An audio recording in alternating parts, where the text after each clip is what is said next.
네, 안녕하십니까. 미스터리 홈즈의 이상민 소장입니다. 오늘 이 시간에는 네, 지금 11월 2일 그 부동산 뉴스에 올라와 있는 건데요. 네, 여기 실거주 의무를 이제 폐지를 하겠다라고 윤석열 정부가 얘기를 했는데, 이게 지금 아직까지 국회 통과를 하지 못하고 있습니다. 그래서 지금 4만여 가구가 피가 마르고 있다. 네, 이런 기사입니다. 네.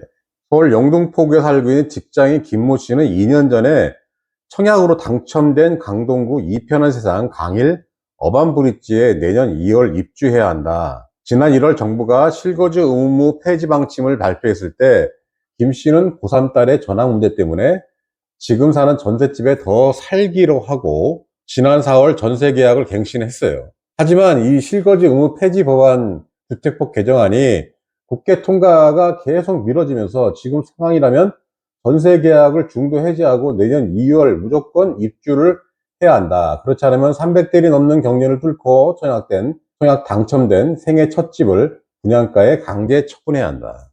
김 씨는 국회가 뚜렷한 이유도 없이 법을 개정하지 않는 이유를 모르겠다며 투기꾼도 아닌 나 같은 실수요자들만 피해를 보게 생겼다라고 말했습니다. 지금 이 법을 누가 통과 안 시켜주는 거죠? 국민의힘이 통과 안 시키는 겁니까? 네. 통과 안 시킨 사람 주체는 정해져 있죠. 누군지 여러분 잘 아실 거예요. 누가 이 법을 통과시켜주지 않는지. 그러면서 말은 민생 얘기합니다. 네, 민생을 살려야 된다고 말만 하고 이렇게 피 말리는 이 4만여 가구가 피가 마르면 이게 몇 명이 지금 피가 마르는 거예요? 4만여 가구면 수십만 명이 지금 피가 마르고 있는 거예요. 이거 통과 안 시켜줘서 아무 이유도 없이 통과 안 시키잖아. 아무 이유도 없이. 실거주 의무라는 게 왜 실거주 의무를 했냐 한 이유는 이제 뭐 투기를 방지하기 위해서 했다고 합니다. 왜냐하면 공공택지 같은 경우에는 이제 시세 대비 80% 미만, 그러니까 주변의 시세보다 싸게 분양을 했기 때문에 실거주를 해라. 투기꾼들은 들어오지 마라. 어떤 취지 자체는 나름대로 좋았긴 했지만 이 무조건 좋은 점만 있는 게 아닙니다. 이 부동산이라는 게 그냥 뭐 1 더하기 1이 2 되는 이런 게 아니라는 거죠.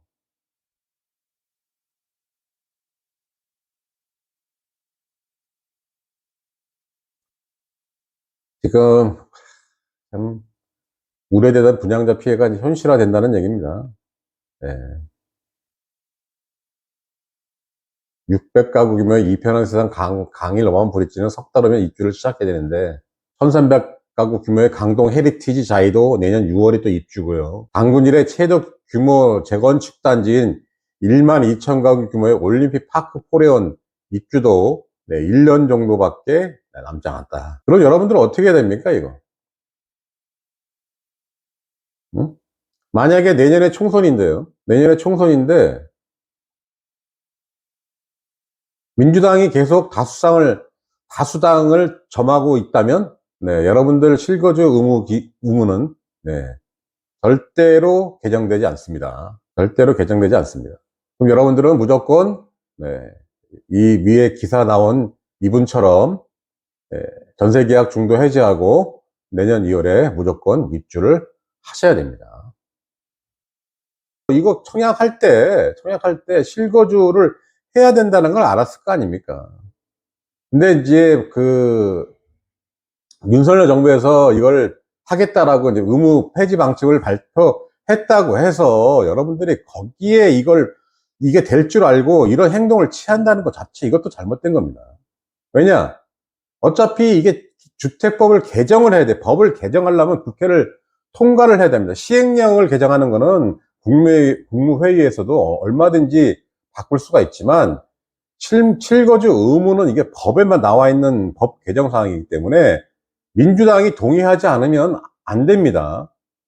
그럼 이러한 어떤 그 아킬레스건이 있는데 정부에서 이걸 방침을 발표했다 해가지고 전세 계약을 갱신한 이분도 잘못이 있는 거예요.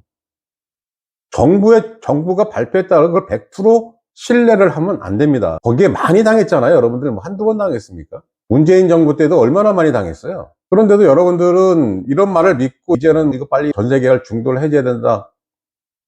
어차피 여러분들 여기 실거주 들어가서 살아야 된다는 거 알았잖아요. 그리고 또 싸게 청약을 받았기 때문에 이러한 부분에 대해서 이런 거주 의무가 있는 걸 알고 한 거기 때문에 피해를 봤다라고 하는 건 좀 어떻게 보면 좀 제가 볼 땐 어불성설이죠. 모르는 거 아니잖아요. 몰랐던 거 아니잖아요. 다 알았잖아요. 들어갈 때. 여기 실거주 의무 있다는 거 알고. 그거 지키지 않으면 분양가에 강제 처분해야 된다는 거 알고 있었고. 그러면서 뭐 이제 와서 피해를 보게 생겼다?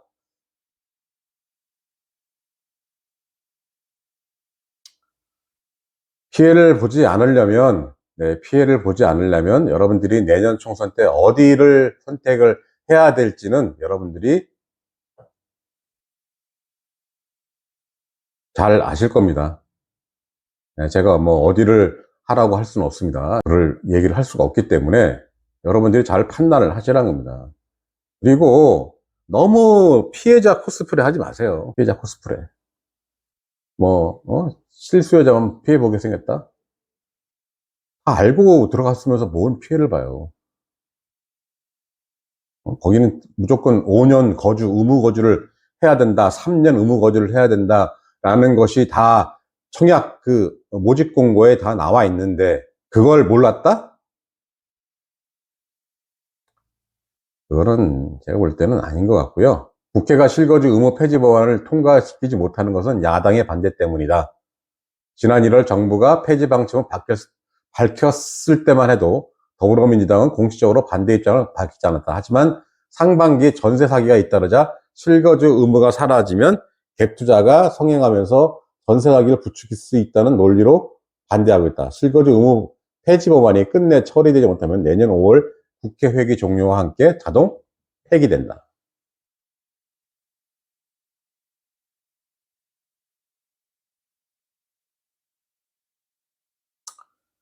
전세 사기가 잇따라서 실거주 의무가 안 했다는 거라 이게 기사가 나와 있는데요. 네, 이거는 아닙니다. 이건 제가 볼 때는 아닌 것 같고, 민주당은 그냥 반대하는 겁니다. 네, 여당이 하는 거, 지금 하는 행태를 보면, 여당이 하는 거, 어떤 안에 대해서 무조건 일단은 반대를 합니다. 네, 일단 무조건 반대를 해보고, 그 다음에 추세를 보고, 네, 결정을 하죠. 제가 볼 때는 내년에 다수당이 바뀌기 전에는 여러분들 실거주 의무는 계속 유지될 거라고 생각이 됩니다. 그래서 오늘은 제가 늘상 분양할 때 말씀을 드리잖아요. 이런 실거주 의무를 피해가는 방법. 그러니까 분양을 하는 분양 건설사들이 이 실거주 의무를 피해가기 위해서 여러 가지의 묘안을 생각해냅니다. 묘안을 생각해내는데 이 실거주 의무는 주변 시세보다 80%에서 100% 미만일 경우에 이 실거주 의무가 적용이 되거든요. 그러면 주변 시세보다 105%나 103% 만약에 비싸다?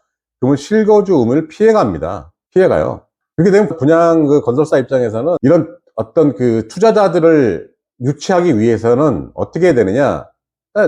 분양가를 조금만 높이는 겁니다. 그 주변 시세보다 조금 높이는 거, 많이 높이지도 않고 조금 높입니다. 한 102%, 103% 정도.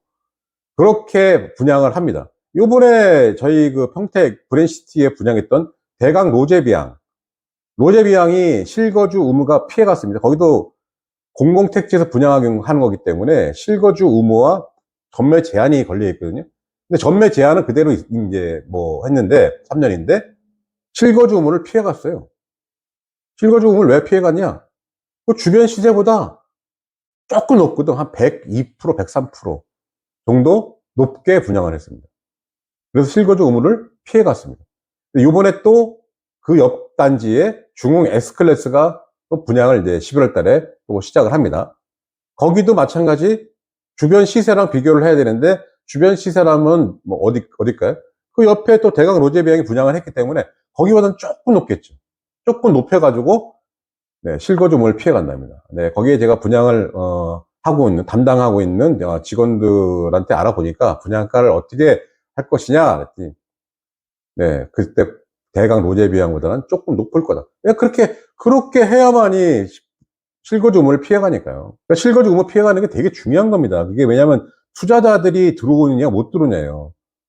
왜냐면 투자자들이 나는 거기서 안 살고 그냥 그 전세 주고 가격 오르면 이렇게 팔라고 했던 건데, 거기 들어와서 무조건 살아라. 어? 입주 그 가능일로부터 무조건 5년을 살든 3년을 살든 살아야 되거든요. 그렇게 되면 투자자가 거기 가서 살아야 돼요. 누가 투자를 해요, 거기서?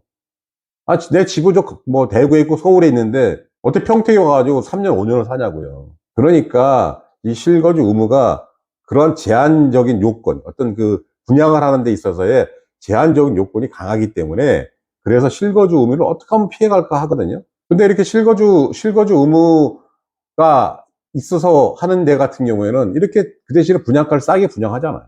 그러면 메리트를 준 거잖아요, 이렇게. 예? 이 어드밴티지를 준 거 아닙니까?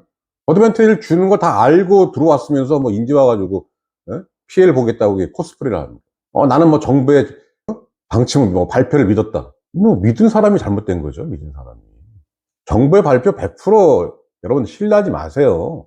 거기에 뭐 한두 번 당했습니까? 그래서 오늘 이 시간에는, 그 네이버 부동산 뉴스에 실거주 의무 폐지가 입법이 하세열이다, 그래서 4만여 가구가 피마른다는 라는 기사를 가지고, 오늘 한번 분석을 해보는 시간을 가졌습니다. 오늘 영상 여기서 마치도록 하겠습니다. 감사합니다.